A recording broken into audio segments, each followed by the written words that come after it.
हम सब बचपन से यही मानते आए हैं कि आज की श्रीलंका में ही राम जी ने सेतु बनाया था और युद्ध किया था, लेकिन पुराने ज्योतिष ग्रंथ और रामायण के श्लोकों को गहराई से पढ़ने पर एक अलग सच निकल कर आता है कि असल में लंका बिल्कुल इक्वेटर पर थी, मालदीव्स के ईस्ट में, इंडियन ओशन के ओपन सी में। आज वहाँ कोई बड़ा आइलैंड नहीं, क्योंकि वो जगह डूब चुकी है और इसका जिक्र मैंने पहले इस वीडियो में किया था। अगर आपने वो वीडियो नहीं देखी है तो आपको ये वीडियो ज्यादा समझ में नहीं आएगी। देखिए, हमारे पुराने टेक्स्ट सूर्य सिद्धांत, आर्यभट्ट, लघु भास्कर्य जैसे एंशिएंट ज्योतिष ग्रंथ में लंका को निरक्ष कहा गया है। निरक्ष का मतलब है जीरो लैटिट्यूड यानी इक्वेटर और जीरो लॉन्गिट्यूड यानी उज्जैन के पुराने प्राइम मेरिडियन पर। जैसे आज के समय में लंदन का ग्रीनविच सिटी को प्राइम मेरिडियन कंसीडर किया जाता है, वैसे ही पुराने ग्रंथों में उज्जैन को रेफरेंस पॉइंट मानकर लंका की लोकेशन फिक्स करते थे। आज के मैप पर उज्जैन लगभग 76 डिग्री ईस्ट लॉन्गिट्यूड पर है। यदि ऐसा है तो इक्वेटर पर 76 डिग्री ईस्ट का पॉइंट कहाँ है, मैं बताता हूँ। मालदीव 73 डिग्री ईस्ट के आसपास है, मतलब ये पॉइंट मालदीव्स के थोड़ा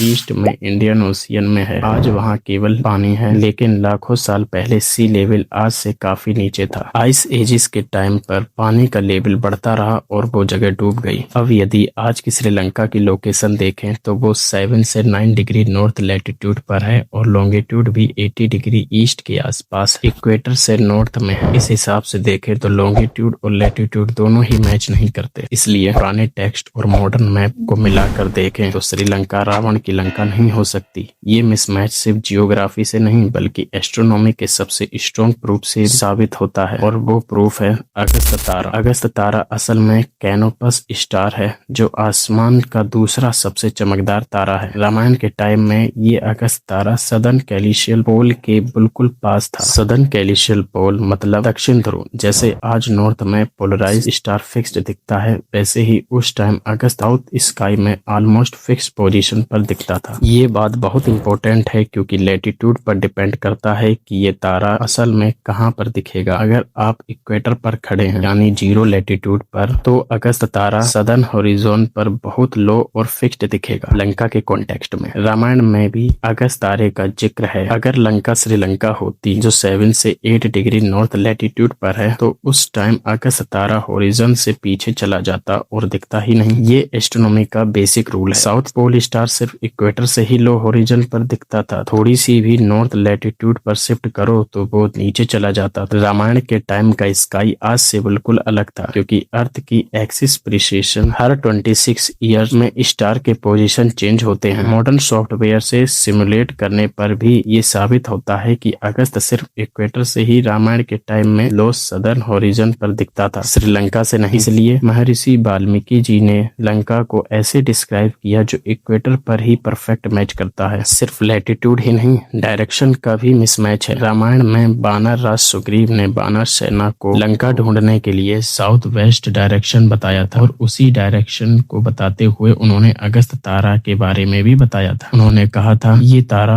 वहीं दक्षिण दिशा में फिक्स्ड दिखेगा। यही रेफरेंस वानर राज सुग्रीव के अगस्त तारे के साथ मिलाकर देखें तो पिक्चर और क्लियर हो जाती है कि लंका इक्वेटर पर ही थी। इवन वाल्मीकि रामायण कहती है कि लंका मेनलैंड से 100 योजन दूर थी, जो लगभग 1200 से 1300 किलोमीटर होता है, और आज की श्रीलंका भारत से सिर्फ 40 किलोमीटर दूर है। और केवल 40 किलोमीटर समुद्र को पार करने के लिए श्री राम कभी भी समुद्र को सुखाने की बात नहीं करते। उस समुद्र की चौड़ाई बहुत ज्यादा थी, जिस वजह से एक समय श्री राम ने समुद्र सुखाने का निर्णय लिया था, जिससे साफ पता चलता है कि भारत से श्रीलंका जाने के लिए बहुत बड़ा समुद्र पार करना होता था। ये सब मिलाकर देखें तो ये क्लियर हो जाता है कि रावण की लंका एक एडवांस सिविलाइजेशन थी जो इक्वेटर पर थी। वहां से अगस्त तारा दक्षिण दिशा में फिक्स्ड दिखता था, और पुराने ज्योतिष ग्रंथ इसको निरक्ष कहते थे, क्योंकि ये 0 डिग्री लैटिट्यूड और 0 डिग्री लॉन्गिट्यूड पर थी। और आज ये नगर हमारे मॉडर्न समय में नहीं है। आज मॉडर्न साइंस भी मानती है कि मालदीव के ईस्ट में बहुत साल पहले जमीन थी, लेकिन अभी तक कोई सबूत नहीं मिला है। अभी भी उस जगह रिसर्च जारी है। ये जानकर कितना गौरव होता है कि हमारे पुराने टेक्स्ट इतने एक्यूरेट हैं। वो सिर्फ कहानी नहीं बल्कि रियल ज्योग्राफी और एस्ट्रोनॉमी पर बेस्ड है, जिससे आज मॉडर्न साइंस भी उन्हीं बातों को कंफर्म कर रही है। अगर आपको ये वीडियो पसंद आया है तो प्लीज हमारे चैनल सिद्ध चेतना को सब्सक्राइब करें और वीडियो को लाइक करें।